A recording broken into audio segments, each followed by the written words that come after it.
Pathanamthitta Kadammanitta school വളപ്പിലെ പഴയ കെട്ടിട ഭാഗങ്ങൾ തകർന്നു വീണു. 2 വർഷമായി ഈ കെട്ടിട ഭാഗങ്ങൾ ഉപയോഗിച്ചിരുന്നില്ല. കടമ്മനിട്ട ഗവൺമെന്റ് ഹയർ സെക്കൻഡറി സ്കൂളിന്റെ പഴയ കെട്ടിട ഭാഗങ്ങളാണ് തകർന്നത്. വിവരങ്ങളുമായി ഇപ്പോൾ സുജു ടി ബാബു ചേരുകയാണ്. സുജു, സ്വാഭാവികമായി ഇന്നലെ തേവലക്കരയിലുണ്ടായ ഒരു സംഭവം, അതിന് പിന്നാലെ ഈ ചെറിയ സംഭവങ്ങൾക്ക് വരെ മാധ്യമ ശ്രദ്ധ ഉണ്ടാവുകയും ചെയ്യുന്നുണ്ട്. കടമ്മനിട്ടയിലെ ഈ സ്കൂളിന്റെ പഴയ കെട്ടിട ഭാഗങ്ങൾ തകർന്നു വീണെന്ന് മനസ്സിലാക്കുന്നു. എന്താണ് സംഭവിച്ചത്? ആർക്കെങ്കിലും പരിക്കുണ്ടോ നിലവിൽ?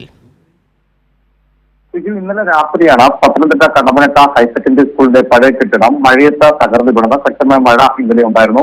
തകർന്ന കെട്ടിടത്തിൽ 2 വർഷമായി ക്ലാസുകൾ പ്രവർത്തിക്കുന്നില്ലായിരുന്നു. ഉപയോഗശൂന്യമായ കെട്ടിടം പൊളിച്ചു നീക്കണമെന്ന് സ്കൂൾ അധികൃതർ പഞ്ചായത്തോട് നേരത്തെ ആവശ്യപ്പെട്ടിട്ടുണ്ടായിരുന്നു. പഞ്ചായത്ത് ആവശ്യപ്പെട്ടിട്ടുണ്ടായില്ലെന്നാണ് പരാതിയും പഞ്ചായത്ത് അംഗം പറയുന്നുണ്ട്. ആവശ്യപ്പെട്ടിട്ടും നടപടി ഉണ്ടായിട്ടില്ലെന്നാണ് പഞ്ചായത്ത് അംഗം പറയുന്നത്.